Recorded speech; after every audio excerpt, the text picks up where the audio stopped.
जी students, तो video काफ़ी बड़ी हो गई थी बच्चों, इसलिए उसे कट करना पड़ा ज़रा। चले वहीं से रिज्यूम करते हैं। तो मैं आपको पहले 3 तरह के कार्बन्स बताऊंगा, उसके बाद हम देखेंगे ब्यूटेन से कौन से 3 रेडिकल्स जो हैं वो बनते हैं और वो 2 आइसोमर हैं उसके अलग अलग। तो उसको समझने के लिए आपको ये 3 तरह का कार्बन मैंने लिखा है। प्राइमरी कार्बन क्या होता है, सेकेंडरी कार्बन, टर्शरी कार्बन, ये क्या होते हैं ऑर्गेनिक केमिस्ट्री में आए इन पर बात करते हैं। तो बेटा व्हाट इज़ प्राइमरी कार्बन, मैंने पहले ही लिख दिया है, the carbon atom which is further attached, जो मज़ीद जुड़ा हुआ होगा टू 1 कार्बन और नो कार्बन डायरेक्टली। मतलब एक ऐसा कार्बन एटम हम ऑर्गेनिक कंपाउंड के अंदर देखें जो या तो एक कार्बन एटम के साथ जुड़ा हुआ हो या फिर किसी भी कार्बन एटम से ना जुड़ा हुआ हो, तो आप उसे बोलेंगे डायरेक्टली। याद रखें, डायरेक्ट लिंक को होना चाहिए उसका, तो आप उसे बोलेंगे वो प्राइमरी कार्बन है। मसलन अगर आप देखें, यहाँ पर मैं एक एग्ज़ाम्पल आपको दे देता हूँ। मैंने मिसाल लिखी है CH3CH3। अब बच्चों अगर आप इसमें किसी भी कार्बन पे गौर करें, मैं कहता हूँ इस कार्बन की बात कर लें, तो मुझे बताएं ये वाला जो कार्बन है ये डायरेक्टली मज़ीद कितने कार्बन से जुड़ा हुआ है। तो बेटा ये डायरेक्टली सिर्फ एक कार्बन से जुड़ा है जो इसके पीछे है, तो ये वाला जो कार्बन है ये प्राइमरी कार्बन होगा। सिमिलरली अगर आप इस कार्बन की बात करें तो ये भी डायरेक्टली सिर्फ एक कार्बन से ही जुड़ा है और वो है ये वाला कार्बन। इसका मतलब है ये वाला कार्बन भी क्या होगा, प्राइमरी। तो हमें पता चल गया जो एक कार्बन के साथ डायरेक्टली, ऐसा कार्बन जो मज़ीद एक कार्बन के साथ डायरेक्टली जुड़े वो प्राइमरी होता है। ठीक है। और अगर आप क्या करते हैं, आप देखें कि अगर आप एक कार्बन एटम बनाते हैं, ये एग्ज़ाम्पल ले ली मैंने, CH4 मीथेन का जो कार्बन है मुझे बताएं वो डायरेक्टली कितने कार्बन्स के साथ जुड़ा हुआ है। भाई किसी के साथ भी नहीं जुड़ा हुआ, इसको भी प्राइमरी कार्बन ही समझना है आपको, कहना है इसको कि ये भी प्राइमरी होगा। ठीक है। आए सेकेंडरी की बात करते हैं। सेकेंडरी में देखें ज़रा, सेकेंडरी में CH3 CH2 CH, चलो ब्यूटेन की ही बात कर लेते हैं। अब ब्यूटेन में मुझे बताएं इस कार्बन के बारे में, ये जो कार्बन है ये डायरेक्टली कितने कार्बन आइटम से मज़ीद जुड़ा हुआ है। आप में से कोई ये जवाब ना दे दे कि सर डायरेक्टली ये 3 से जुड़ा है, 2 इस तरफ एक तरफ। नहीं भाई, ये डायरेक्टली सिर्फ 2 कार्बन से जुड़ा है। एक कार्बन है ये वाला, इसके साथ इसका कोई लिंक नहीं है, ये तो जुड़ा है इसके साथ। इस कार्बन की बात करें तो इसके साथ डायरेक्टली जुड़ने वाला कार्बन एक अदद ये है और दूसरा कार्बन ये है। तो आपके पास सेंट्रल ये वाला जो कार्बन है, इस कार्बन के साथ मज़ीद 2 कार्बन डायरेक्टली जुड़े हैं, तो ये सेकेंडरी कार्बन होगा। समझ गए। इसी तरह इसकी बात कर लें, ये भी सेकेंडरी है क्योंकि इसके साथ भी डायरेक्टली 2 कार्बन जुड़े हैं, एक इस तरफ वाला एक इस तरफ वाला। फॉलो करके चलो। टर्शरी कार्बन क्या होता है? टर्शरी कार्बन जिसमें 3 कार्बन एटमों से जो वो डायरेक्टली जुड़े, देखें 1 2 3 और ये जा, फिर से ब्यूटेन बनाया मैंने। हाइड्रोजन पूरे कर सकते हैं आप खुद, 4 वैलेंसी आपने कार्बन की देखनी है। तो मुझे बताइए जो सेंट्रल कार्बन है,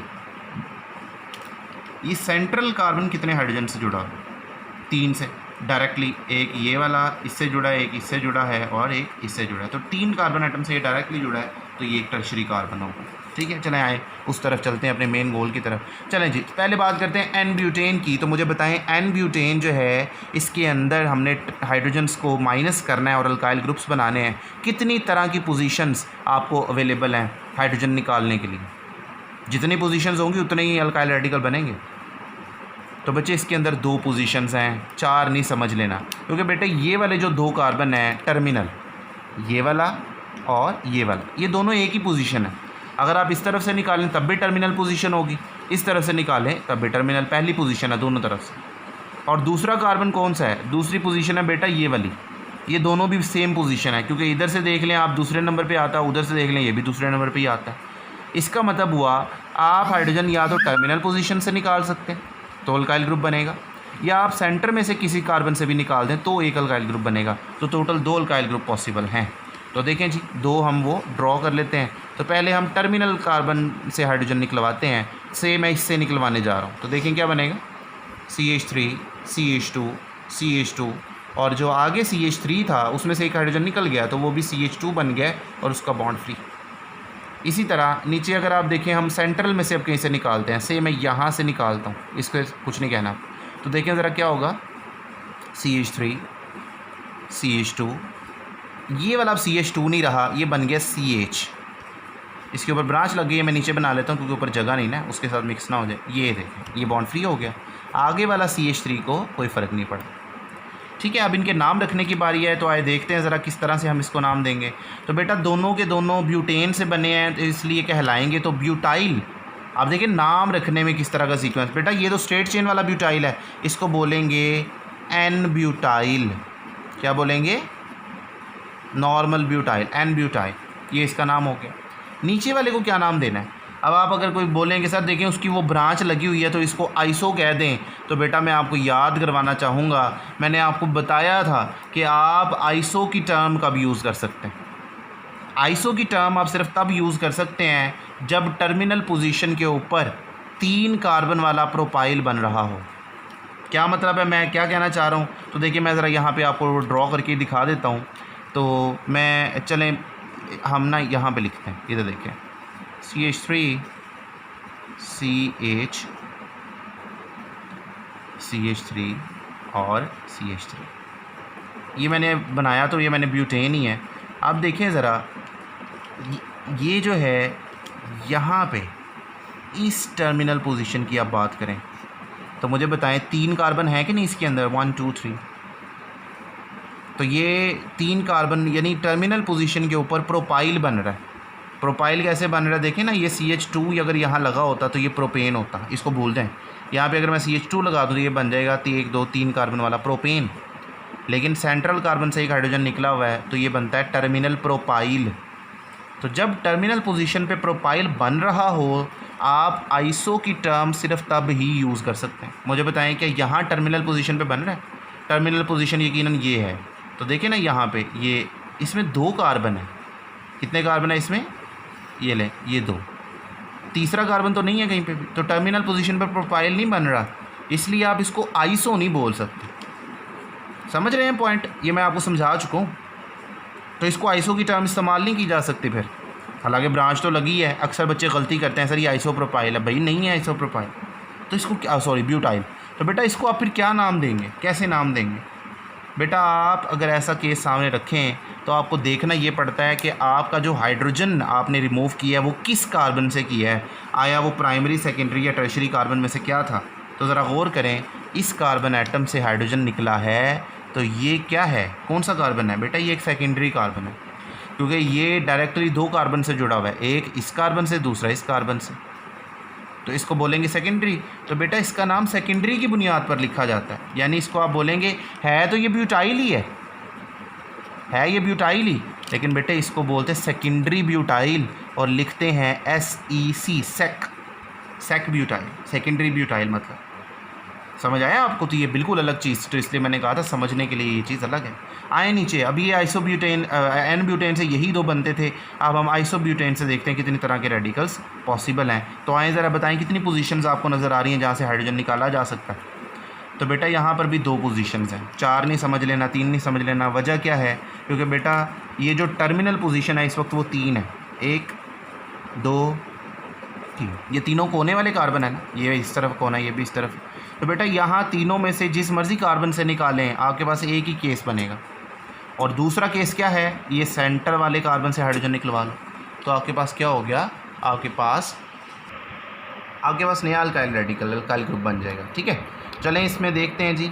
अब 2 को हम ड्रॉ करते हैं, वो कौन कौन सी हैं हमारे पास। ठीक है, ये 2। तो भाई पहला हम टर्मिनल हाइड्रोजन को ही सभी निकाल देते हैं। तो देखें टर्मिनल हाइड्रोजन मैं ना यहाँ से निकालता हूँ, सिंपल है ना ये, इसलिए तो ये बन जाएगा इधर से CH3, आगे CH वैसे ही रहा, नीचे आपके पास CH3 ये भी वैसे ही है, और ऊपर ज़रा गौर करें, ये वाला जो CH3 है ये बन गया CH2 और ये बॉन्ड फ्री हो। ठीक है, अब आए ज़रा सेंट्रल कार्बन से निकाल के देखते हैं तो आपके पास क्या बनेगा, ये हमारे पास CH3 आ गया, ये सेंट्रल कार्बन, ऊपर वाला बॉन्ड फ्री, हाइड्रोजन निकल गया ना, इधर आगे हाइड्रोजन वैसे ही 3, नीचे भी CH3। तो हैं तो दोनों अभी भी ब्यूटाइल, लेकिन इनके नाम देखें ज़रा। अब मुझे बताएं टर्मिनल पोजीशन पे प्रोपाइल बन रहा है, ये टर्मिनल पोजीशन है, ये प्रोपाइल बन रहा है, तो मैं फिर इसको आइसो बोल सकता हूँ कि नहीं? हाँ जी, तो ये हमारे पास होगा आइसोब्यूटाइल। क्या नाम है इसका? आइसोब्यूटाइल। ठीक है। और नीचे ज़रा देखें, नीचे जो है वो सिचुएशन है। अब आप देखें ज़रा, आप कार्बन के ऊपर गौर करें, वो टर्शरी है। वैसे प्रोपाइल तो यहाँ पे भी बन रहा है, ठीक है, लेकिन ज़रा गौर करें, टर्शरी कार्बन है तो आपने प्रेफरेंस इसको देनी है कि इसको टर्शरी कहें। तो इसलिए इस कार्बन, चूँकि टर्शरी कार्बन से हाइड्रोजन निकला, तो आप इसको बोलेंगे ये क्या होगा, ये होगा टर्शरी ब्यूटाइल। अगर कोई बच्चा आपके जहन में सवाल आता है कि सर प्रोपाइल बन रहा था तो फिर इसको आपने क्यों नहीं प्रोपाइल के तौर पर लिखा, तो बेटा प्रोपाइल भी तो प्रॉपर नहीं ना बन रहा, इस पर भी गौर करें ज़रा। आप प्रोपाइल, अगर आइसो प्रोपाइल देखें, सेंट्रल कार्बन के ऊपर आपके पास जो है वो 2 हाइड्रोजन, एटलीस्ट 1 हाइड्रोजन होना ज़रूरी है, और वो भी नहीं है।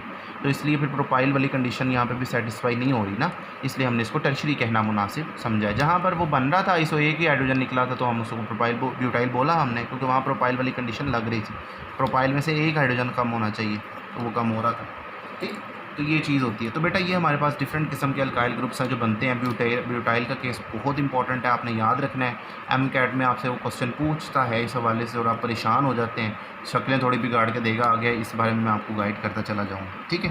तो फ़िलहाल अल्काइल ग्रुप्स कैसे बनते हैं और इनके नाम कैसे लेने हैं, तो बेटा ये चीज़ आप सीख चुके हैं। तो आप मुझसे कुछ सवाल पूछना चाहें तो यकीनन आप व्हाट्सएप पर भी पूछ सकते हैं, ठीक है, और वैसे भी आप पूछ सकते हैं, तो मैं आपको गाइड करूँगा। तो नेक्स्ट हम बाद में बात करेंगे। अभी के लिए अल्लाह हाफ़िज़।